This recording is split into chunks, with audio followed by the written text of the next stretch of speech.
ñu ñëw un tout petit peu léegi pour tëj émission wax par rapport ak situation bi nga xam ne mu ngi am un peu partout si sous région bi rawatina Mali nga xam ne mën nañu wax ne ko wax Mali wax Sénégal parce que on est lié non seulement géographiquement mais par l'histoire aussi professeur tey la situation au Mali embargo CEDEAO le fait que aussi ñi nga xam ne mooy gouvernement de transition bi nga xam ne militaire bi maa ngi oublier ça son nom moo ko jiite dàq neen ki nga xam ne mooy ambassadeur bu fa teewal réewuma France ñu gis ne aussi discours bi nga xam ne Marine Le Pen yëkkati na ko di ñaan aussi état bu français def aussi la riposte mu mel ni comme professeur les mouvements de révolte wala sax li nga xam ne dafa am rupture entre le Mali ak li nga xam ne mooy l'ancienne colonie mu nekk la France est-ce que mën nañu wax ne le divorce est maintenant prononcé entre le Mali et la France? Je sais pas si le divorce est prononcé mais xam naa ne am na séparation de corps moom waaw séparation de corps moom am na ci te je crois que xoolal c'est la France-Afrique elle-même qui est en train de mourir. boo xoolee discours Ousmane Sonko discours Guy Marius Sagna man sama discours ak beaucoup d'intellectuels de la diaspora la France ne continuera pas à être quelqu'un qui boit le sang des Africains.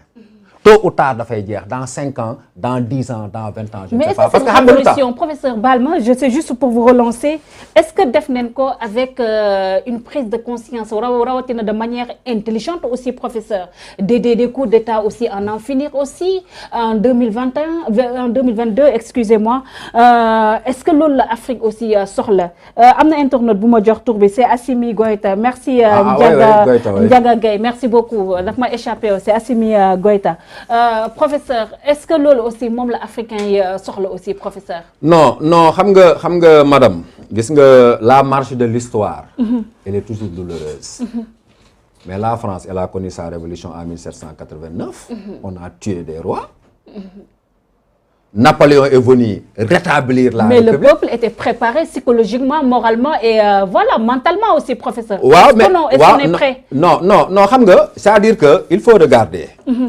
entre un président qui est là et qui est le support de la France. Lu mu ko wax mu def ko.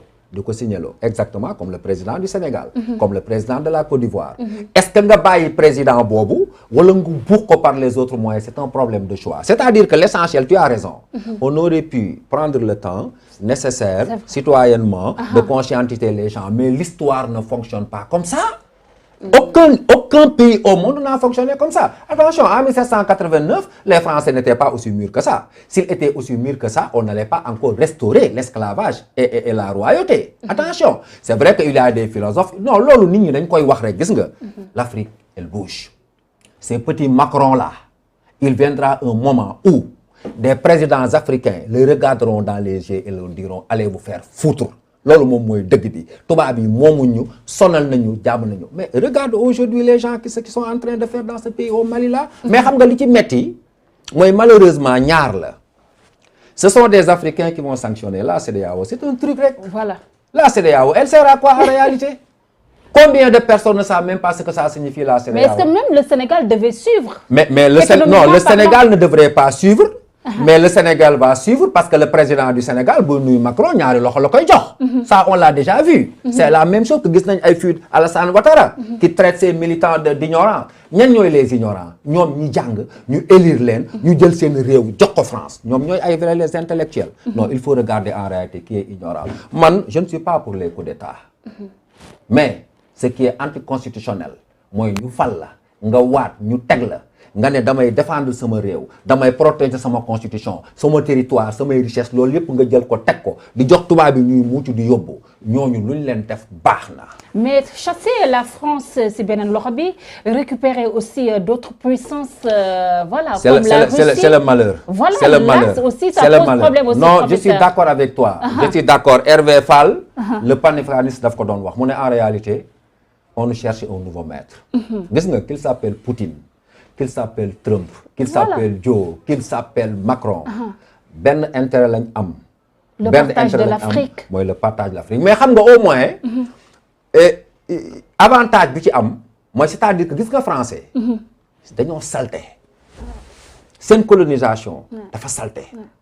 les Russes jàng nañ seen histoire xam lañ mais gis nga beneen puissance su ñëwoon le temps que muy ancré wu le Mali va pouvoir faire beaucoup de choses parce que beneen puissance bu doon ñëw aussi dina am un peu de lisibilité mais l'essentiel aurait été que les gens aillent relire encore Cheikh Anta Diop pour savoir que fii réew mi ñi koy defar mooy borom bakkan yu gàtt yi borom kaw yu ñuul yi tabax Égypte ñoom ñooy defaraat. il faut que nous la jeunesse sénégalaise ñu nangoo toog suñu dëkk yi surtout professeur.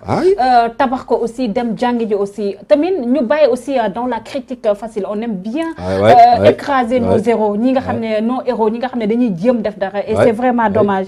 so professeur pour tëj rek y a un internaute c'est intéressant parce que da ngay am les messages en temps réel il s'appelle Mamadou Moussa Bari nee na ma laajal la. Demande au professeur s'il va se présenter pour les législatives. Absolument. Je suis en train de créer une coalition et je l'ai dit tout à l'heure, il faut qu'on remplisse l'Assemblée nationale de personnes qui savent lan mooy l'Assemblée nationale, qui sont là-bas réellement pour le peuple. Et pour le faire, on va créer une coalition, ñu ngi ci liggéey, bientôt on va partir et on voudrait travailler avec tout le monde. Sauf avec le pouvoir. Moi je l'ai déjà dit xam nga lu tax. Quelqu'un me l'a dit j'ai dit yàlla def na ni toll nañ foo xam ne nii tey ñëpp dañ lay woo dans la diaspora. tu es invité partout. booy génn ci mbedd mi boo demee Saint-Louis ñëpp professeur. tey suñ la oowoon ne la kañ dem nga teg la ci liste bokk tas yaakaar ñu jox la oto jox la lépp am na ñoo xam ne su ma leen rombatee dañuy am courage xoolal arrêté ma jóg ñu saaga ma ndey. danaa regarde ce traiteur là. C'est vrai. Gis nga la waajo doon wax. Je préfère qu'on dise que Sanoussi n'a jamais existé que Sanoussi a trahi. On a vu ce qui s'est passé avec le doyen Tunkara qu'on aimait bien suivre mais finalement gars yi dañ ko ridiculiser au devant de la mi ngi noonu parce que jaru ko parce que li leen di offrir moo ko jarul. dëgg la li leen offrir moo ko jarul et alternative la ñu bëgg. Il faut qu'on change tout. Mais cependant je veux dire une chose gis nga aussi am na loo xam ne du ma ci d'accord que ni ku nekk APR da ngaa bon. surtout non loolu moom manque d'objectivité la. gis nga dañu def benn émission ma wax li Macky Sall def. loo xam ne c'est extrêmement important pour ce pays. xam naa ne bu dee bu ma dégg Macky Sall mi ngi ree.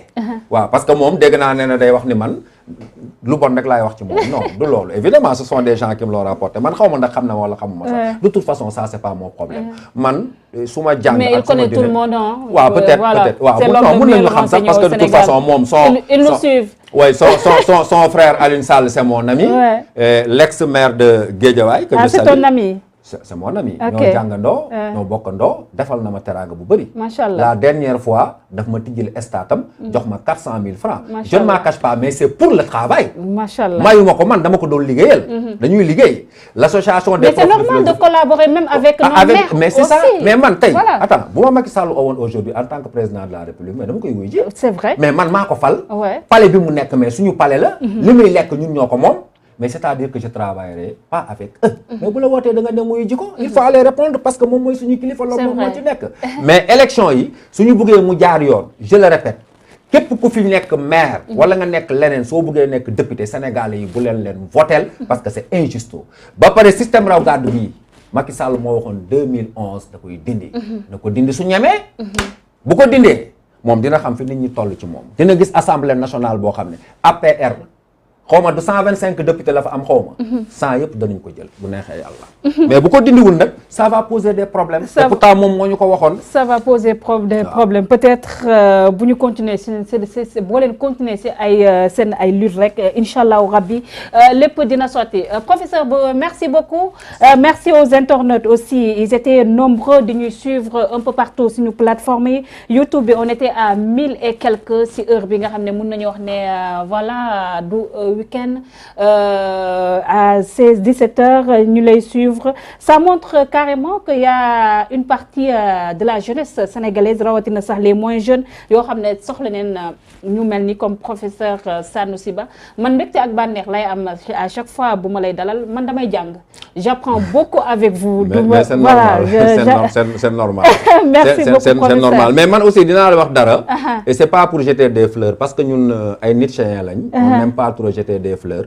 mais souvent bu njëkk ba bi ma doon invité nga gis ne doon bañ parce que loolu je me disais que c'était une petite télévision xam nga mais après premier événement bi ma génnee mais les gens m'appelaient tellement bon comme man xam nga ay commentaires ak yooyu intéressé wu ma j'ai amam benn boy boo xam ne damay ñëw mu taal ko mais bu ma xoolee je regarde les vues je regarde les commentaires je dis mais attends ñii buñ ma oowatee damay dem merci beaucoup professeur pour témoignage yu rafet yi merci aux internautes yéen noonu topp dañu suivre suñu différentes plateformes yi dañu continuer ba tey ci actualité demain inchallah rabbi je serai avec le capitaine Dieye ñu waxtaan ba tey ak li nga xam ne c'est un grand monsieur waaw bu miin bu baax li nga xam ne mooy armée sénégalaise ñu waxtaan ba tey ci mbirum stabilité bi nga xam ne am na ci sous-région bi rawatina la question casamançaise on se donne rendez-vous demain inchallah non foofu pour capitaine Dieye dama koy bëggoon nuyu parce que li may wax moom xam na ko def nañ maak moom benn activité au niveau de mon lycée